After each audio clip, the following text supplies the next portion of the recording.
Do you think AI will replace Amazon PPC job? Well, eventually AI is going to replace a lot of things. What that looks like, honestly, I don't know. I will say if you do something commoditized, eventually AI will make things harder. So how do you get in front of that? You have to be more the strategic person than the button pusher. Like, here's what we're going to do. Like AI in its current form, for the most part, is go do this or answer this question for me, analyze this data. Someone is prompting it to do whatever, or creating a system where maybe it's automated that AI goes and checks and maybe pulls a report. There's a lot of software tools that are AI focused. And you know what? Here at My Amazon Guy, we still use manual. We're very passionate about that. It's just not there yet. In 3 to 5 years, could AI be leaps and bounds above where it is? Possibly. Would we trust it? No. There are positions even within our company where AI has helped us do the work faster. And so that's beneficial, but I don't think it'll ever replace people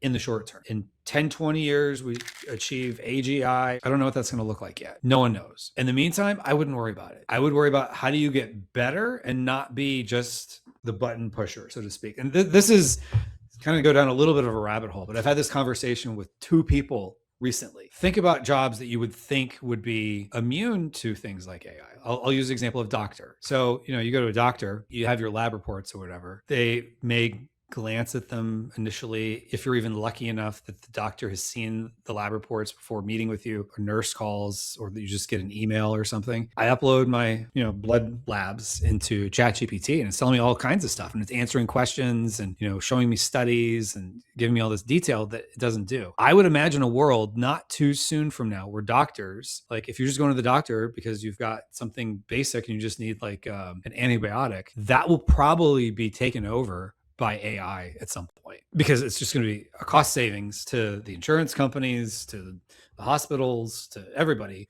If the bigger cases go to doctors, doctors aren't going to go away, but some of the more stuff that AI can probably handle, what is included in that is probably going to increase over time and people's comfort level with it. Again, if you're concerned about PPC jobs, or just if you're on the other side of this and you're like, do I want PPC? If I'm a seller, do I want PPC taken over by AI? Maybe at one point, but I don't think we're anywhere near there. Whether you're someone who wants to provide services or wants a job in Amazon PPC, or you are a seller trying to figure out how to maximize the potential of AI, just keep in mind, there's a lot of moving pieces with all of this. And eventually AI might get to a point, but we're not there yet. I truly think in the AI world, whoever can be more strategic and think ahead of the AI, whoever owns the frame is a phrase I've used before or heard used before, or whoever can own the prompt is always going to do better in the long run. And maybe AI in the meantime is just a force multiplier for you.